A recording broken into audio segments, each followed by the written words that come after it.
high school lovers po kami. Lovers. Grade 6 po ako, first year high school siya. Pero nagkahiwalay po kami after nag-graduate siya ng high school. Pumunta po sa Manila, nag-work siya, nag-school. So, naiwan po ako dito sa probinsya. So, nagkahiwalay po kami 27 years. Tagal. Madagal po. Tapos, nag-meet na lang kami ulit sa Manila at nagkamabutihan po. Bago po kami nagkahiwalay, 4 years po kaming nag-boyfriend-girlfriend. Ano po ang na-encounter yung mga problema sa LDR? Nung panahon na yun po kasi wala pang mga yung communication, Gadgets. wala pang cellphone. Sulat-sulat lang, tapos ayun, lack of communication. Dahil hindi nga dumadating yung mga, kahit Sulat. i-priority mo yung sulat to, hindi nakakarating. Opo. Hindi po maiwasan yung mag-away, pero nagkakamabutihan din. At nag-aayos kami, pinag-uusapan po namin mabuti kung anong dapat gawin. At the end of the day, At the end of the day, okay naman kami. Hindi kami kailangan magsabi na maghiwala na tayo o tapos na tayo, ganon. Kailangan solusyonan po lahat para sa mga bata. Siguro po kung minsan may katigasan ng ulo namin bawat isa, ganon, hindi namin priority yung mga ibang kailangan i-priority. Yun po, ma'am, ang madalas namin pinag-arguhan. Siguro yun din po yung nakikita yun po na ganun, ma'am. Pero nasa solusyonan naman. Pag Valentine's Day po ba, sineselebrate din po ninyong dalawa? Yes po, ma'am. Ano ang binibigay po sa inyo sa Yung mga balloons, na heart balloons. sweet nothings na lang. Yun po. Consistent po ba siya? Yes po, ma'am. Anong rason, sir, bakit every Valentine's Day ay talagang inaalala mo siya? Kasi ma'am, doon nag-umpisa eh. Kasi yung birthday niya kasi is April, di ba mauna yung Valentine's. Kaya sabi ko, bago mag-birthday, Valentine's muna, kaya naalala ko yung mga binibigay ko dati sa kanya, na mga love letter pa, mga Hallmark na mga kung ano-ano, pinagsusulatan ng mga alam niyo na. Typical na ng high school po, di ba? Wala pa pong cellphone noon. Sulat-sulat Ayun. muna. Anong nagustuhan niyo po sa kanya? Napakabait, father, napaka-good father, good provider po. Nasa kanya na po lahat. Napakasipag din po niya, ma'am. Kayo, sir, anong nagustuhan niyo po kanya? Buong pagkatao niya. Opo. Ano ang may advice po sa karamihan ng mga mag-asawa? Sa akin, ma'am, pagkakaunawaan, pagmamahalan, at laging number 1, lagi si God. Ganon din po kami kasi.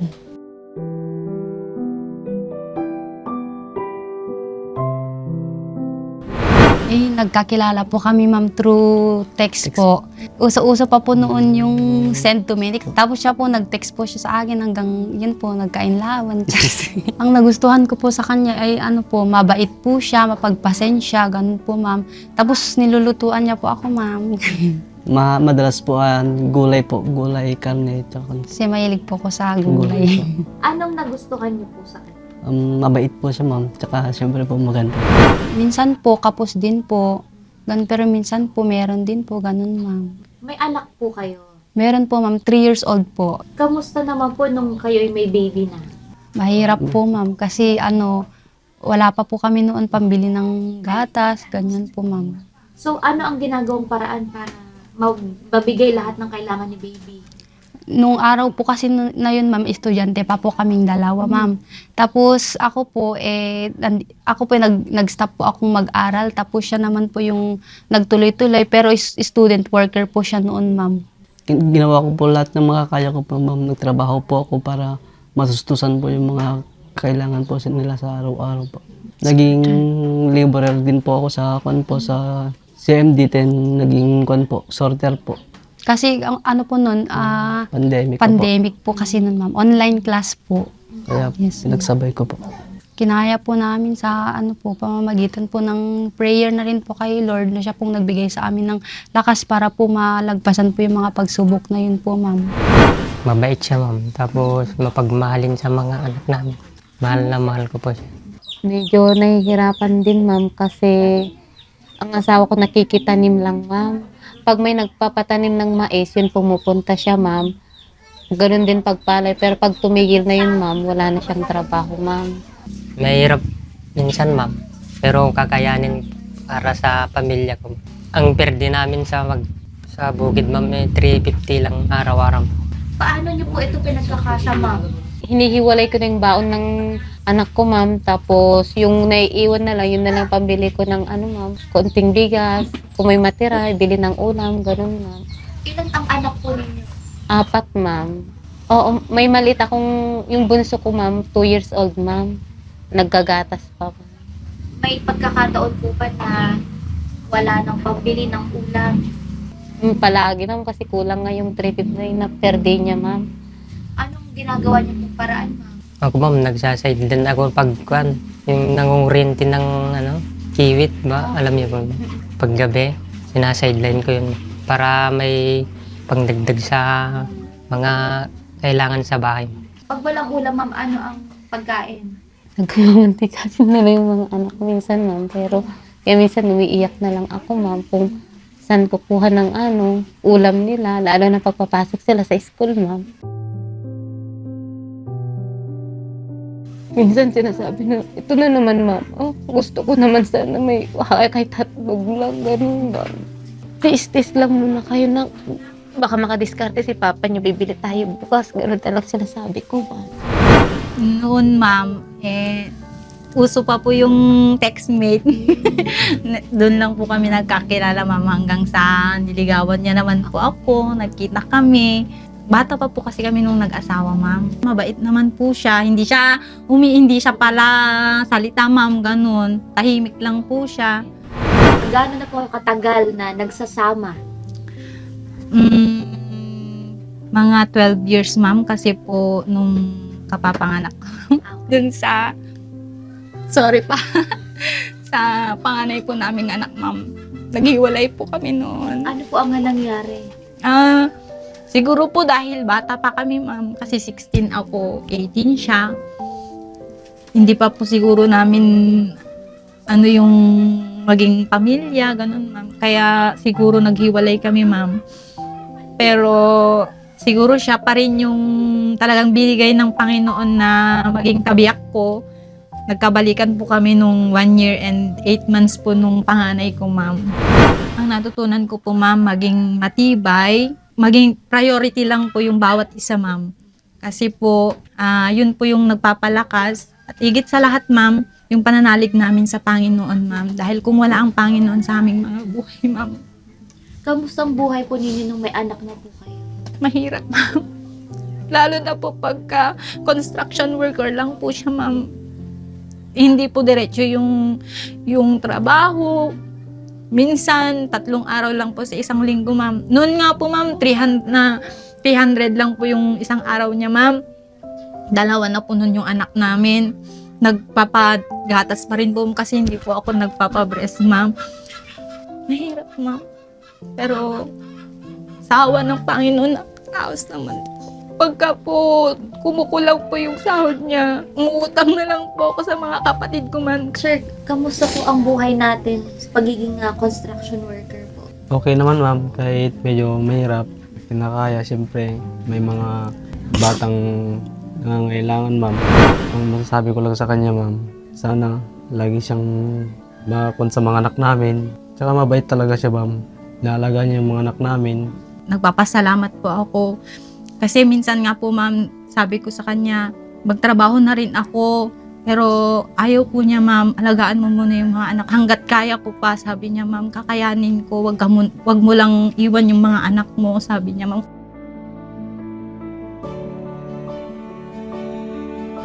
Noon po, pumasok po akong sales lady doon sa grocery ng pinsan ko po. Ngayon siya naman po, isa po siyang tricycle driver. Ang pilahan po nila sa tapat po mismo ng grocery. Doon po kami nagkakilala, ma'am. Anong nagustuhan mo sa kanya? May pagkakulit din siya noon, ma'am, kasi. Pero mabait po siya, ma'am. Ilan po ang anak po ninyo? 3 po sana, ma'am. Kaso namatay po yung isa. Kasi premature po. Third baby niyo po sa... Third baby Yes, po. ma'am.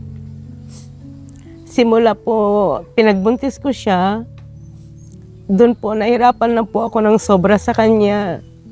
Lahat po, ginawa namin. Halos weekly po ang check-up ko.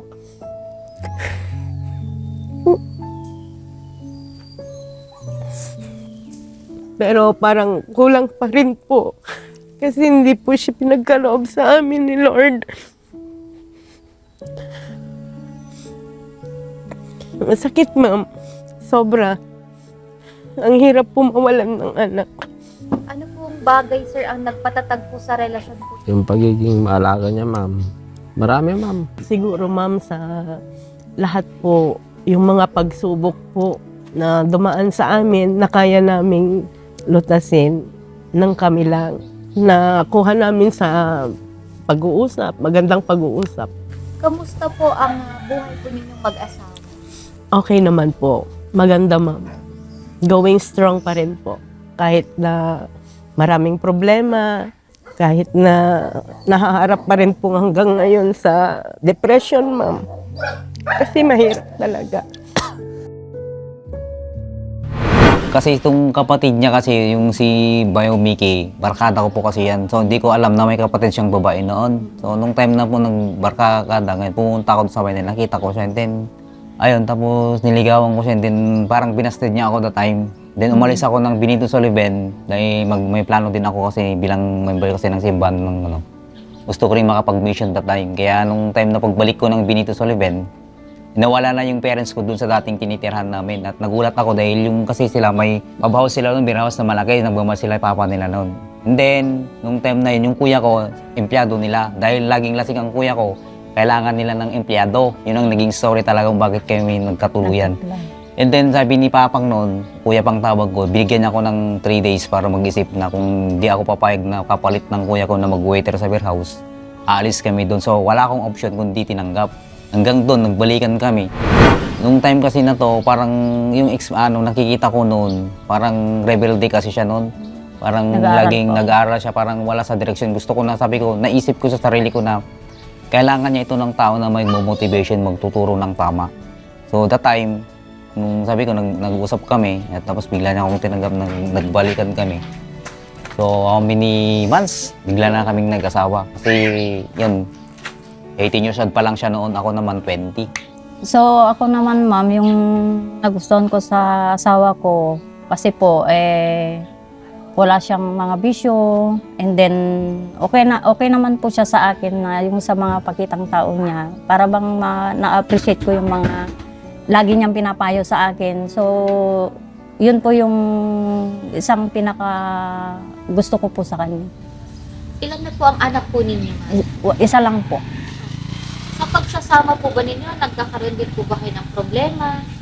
About po sa, kunyari sa financial din po, ganun. Hindi naman po natin maiwasan yung kumbaga po sa mga financial. Siyempre lalo na po sa akin na bilang tahanan ng bahay po, maraming iniisip na ganito. Siyempre sa pagbabudget po, kung minsan nagkukulang yung asawa ko. Kaya naisip ko po na magtinda-tinda na lang po ng kwan para makatulong po sa pangkabuhayan po namin. Bilang isang pamilya kasi hindi natin may avoid o may prevent yung mga problems na dumating sa buhay, especially sa financial. So mostly sa akin kasi pagdating sa financial at ng pera ko kasi hindi ako naghahawak. Sa mga past previous na trabaho ko, may ATM ako, sabi ko sa misis, siya nang humahawak. Ayaw ko kasi nang humawak ng pera na basta sahod ko, sabi ko, nagagalit pa ako kasi sa akin kasi bilang member ng simbahan niya, simbahan nila sa huling araw, nagiging honest kasi magbayad ng 10% ko, sabi ko sa kanya. Lahat ng pera na yan, yung basta tanggalin mo ng 10%, magbabayad tayo ng simbahan. Ayun na sabi ko, since na magbabayad tayo ng tithes, hindi tayo pababayan ng Diyos. Normal lang talaga sa buhay natin na mayroon tampuan sa pagpamilya, pero doon naman, after that, pag na-overcome natin yung problema na yun, nagkakaroon tayo ng strength na mapaglabanan pa yung, sana tumagal pa yung pagsasama ng mag-asawa. Masasabi ko po sa bilang asawa ko po, hanggat anong mangyari o mga pagsubok, makakayanan natin at hanggang sa dulo ng buhay natin, magkakasama pa rin tayo.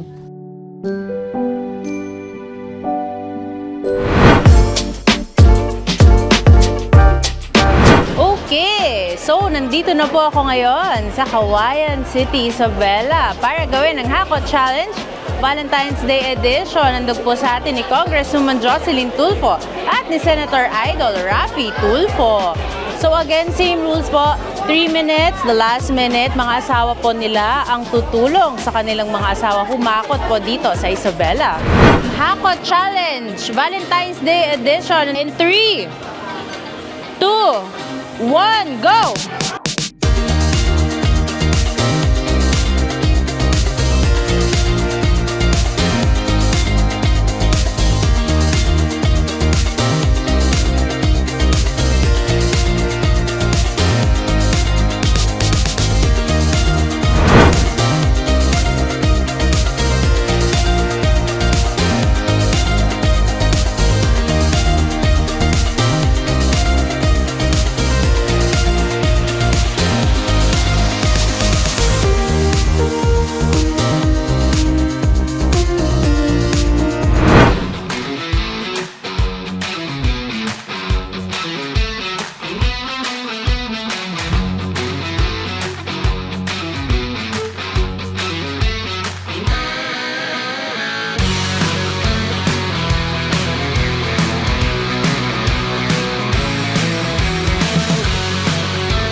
Ano man ang sumbong na dala, basta alam niyang tama kay makakasama mo siya.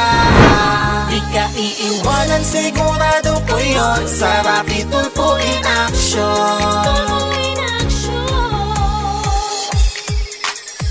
Ano man ang sumbong na dala, basta alam niyang tama kay makakasama mo siya. Di ka iiwanan, sigurado ko yun, sa Rafi Tulfo in action. Kakampi ng naaapi, ang lodi ko na aking may pagmamalaki. Di ka iiwanan, sigurado ko yun, sa Rafi Tulfo in action. Nag-iisang pambansang sumbungan, na andyan upang lahat tayo'y matulungan. Di ka bibiguin, di bigyan ng pansin, kung ano ang ilalapit sa kanyang hinain. Kaya totoo ang sarap maging Pilipino, dahil meron tayong mabuting Rafi Tulfo. Handa kang pakinggan, handa kang damayan, walang pinipili, mahirap man o mayaman. Isa kayo sa naging dahilan kung bakit ako'y nandito hanggat merong inaabit.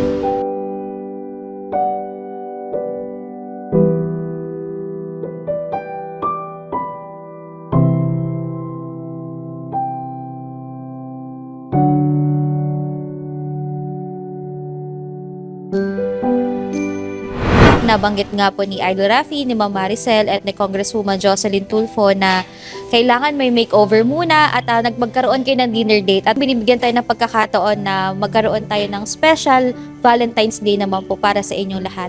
At hope po na ma-enjoy po ninyo ngayong araw po na ito. Alam po namin na napagod ang lahat mula po sa Hakot Challenge, pero gusto rin po namin na ma-feel po ninyo kung ano po ba talaga yung Valentine's dinner date.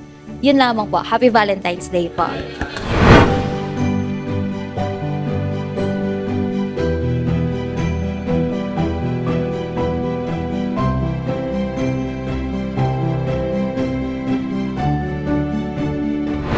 Mula dito sa Isabela, Happy Valentine's Day!